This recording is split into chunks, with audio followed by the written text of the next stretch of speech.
Existem vários fatos interessantes sobre a Bíblia. Nela estão registradas histórias incríveis, tanto no Antigo quanto no Novo Testamento. E, por mais que os incrédulos duvidem de muitos dos relatos bíblicos, a ciência já comprovou vários eventos que ocorreram no passado e que estão registrados na Palavra de Deus. E hoje eu vou te apresentar 5 desses eventos.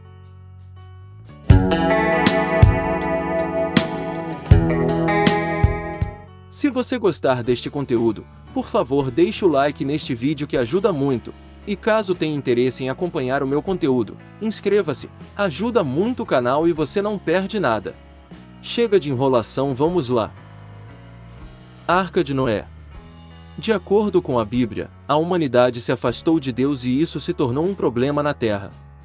E como a grande maioria das pessoas eram más, o Senhor resolveu cortar o mal pela raiz e mandar um dilúvio para destruir a raça humana. Só que antes ele decidiu poupar Noé e sua família. Então, Deus disse para Noé construir uma arca e levar sua família e um casal de cada espécie de animais do mundo. A chuva durou 40 dias e a enchente cobriu até montanhas altas. Mas a aventura levou muito mais tempo. A terra só secou depois de mais de 370 dias. Depois disso, todos desceram e repovoaram o planeta. Muitos acreditam que a história da Arca de Noé não passava de uma lenda, pois seria impossível criar uma embarcação tão grande e resistente que suportasse levar um casal de cada animal existente na Terra. Porém, 4 alunos de física da Universidade de Leicester confirmaram que a arca era fisicamente possível de ser construída. Eles começaram a pesquisa sobre a possibilidade da arca flutuar enquanto carregava um par de cada espécie de animal, analisando passo a passo das instruções dadas por Deus a Noé.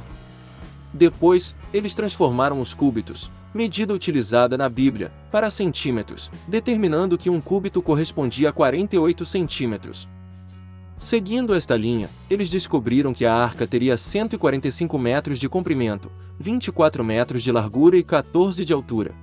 Noé também foi instruído a construir a arca com madeira de gofer, cuja densidade é parecida com a madeira do cipestre, utilizada pelos estudantes para realizar os cálculos. Então, eles chegaram à conclusão que a arca vazia teria um peso de 1.200.000 quilos. E para flutuar a densidade da embarcação teria que ser menor do que a da água. Então a arca poderia suportar até 51 milhões de quilos, o suficiente para transportar todas as espécies sem afundar. Torre de Babel. Em Gênesis 11 vemos a história da Torre de Babel, que foi construída pelos descendentes de Noé que queriam eternizar os seus nomes e também tinham a intenção de alcançar os céus. Contudo, a soberba deles foi repreendida por Deus, e como castigo, o Senhor confundiu as suas línguas, e essa é a explicação para as várias línguas faladas pelo mundo. Em um estudo realizado em uma pedra encontrada na antiga Babilônia, atual Iraque, no século passado, um professor da Universidade de Londres descobriu um desenho de uma grande torre repleta de degraus. Além disso, havia um homem segurando uma lança e usando um chapéu em formato de cone. Abaixo, estava escrito um texto com o nome Zigurate, que significa monumento em forma de pirâmide ou templo da Babilônia. A pedra do século 6 a.C. é, para os especialistas, a primeira imagem real da Torre de Babel. A história escrita na rocha como está na Bíblia. Abertura do Mar Vermelho. Essa é uma das histórias bíblicas mais espetaculares, ao mesmo tempo, mais difícil de imaginar acontecendo em toda a Bíblia. Afinal de contas, estamos falando de milhões de pessoas atravessando um mar sem molhar os pés. Um cientista britânico fez uma simulação reconstituindo as localidades mais prováveis da separação das águas do Mar Vermelho, levando em consideração as alterações do relevo ao longo dos anos. E ele chegou à conclusão de que, para que o povo pudesse cruzar o Mar Vermelho, o vento precisaria atingir uma velocidade de 95 km por hora, criando uma ponte terrestre temporária. Em uma matéria da BBC sobre o assunto, foi lembrado o episódio de um tsunami ocorrido em 1994 nas Filipinas, em que uma testemunha relatou ter visto o mar se abrir. A pessoa disse que o tremor abriu uma grande rachadura no fundo de um lago e a água escorreu como uma cachoeira, sendo tragada até aparecer o fundo do lago. Dessa forma, o cientista afirmou ser geologicamente possível ocorrer uma abertura no mar. Até aí a ciência está correta. Porém, O que a Bíblia diz é que os israelitas não apenas atravessaram o mar em terra seca, mas havia uma parede de água à direita e outra à esquerda. E algo que também é inexplicável é que o mar se fechou assim que os israelitas atravessaram e Moisés estendeu a mão sobre as águas. Pôncio Pilatos. Pôncio Pilatos foi o governador romano que ordenou a morte de Jesus. Em 1961, um grupo de arqueólogos descobriram na cidade de Cesareia Marítima, uma cidade do antigo Império Romano localizada no litoral de Israel, um fragmento de pedra calcária na qual foi gravada uma inscrição com o nome de Pôncio Pilatos. A placa de 82 centímetros de largura tem 68 centímetros de altura. Nela estava escrito o seguinte: Pôncio Pilatos, prefeito da Judéia, dedicou ao povo de Cesareia um templo em honra a Tibério. Tibério foi imperador durante os anos 14 e 37 d.C. e teve o seu nome citado na Bíblia pelo apóstolo Lucas.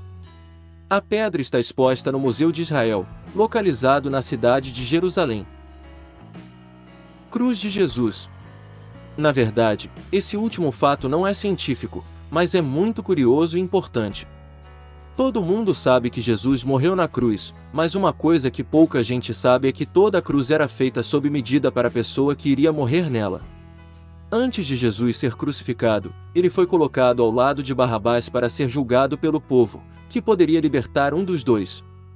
Então, os judeus decidiram mandar Jesus para a morte e libertar um assassino cruel. E a Bíblia diz que, ao ser pregado na cruz, Jesus teve um de seus braços deslocados pelos soldados romanos. E isso aconteceu porque aquela peça de madeira era muito grande, pois havia sido feita sob medida para Barrabás, que era mais alto que Cristo. E a curiosidade fica ainda maior quando descobrimos que o significado do nome de Barrabás no hebraico significa filho de Abiba, ou seja, filho do Pai.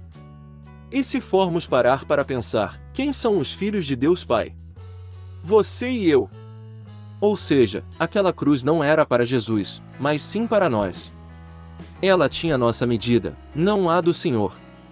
Mesmo assim, como disse o profeta Isaías, ele tomou sobre si as nossas enfermidades e sobre si levou as nossas doenças, contudo nós o consideramos castigado por Deus, por ele atingido e afligido.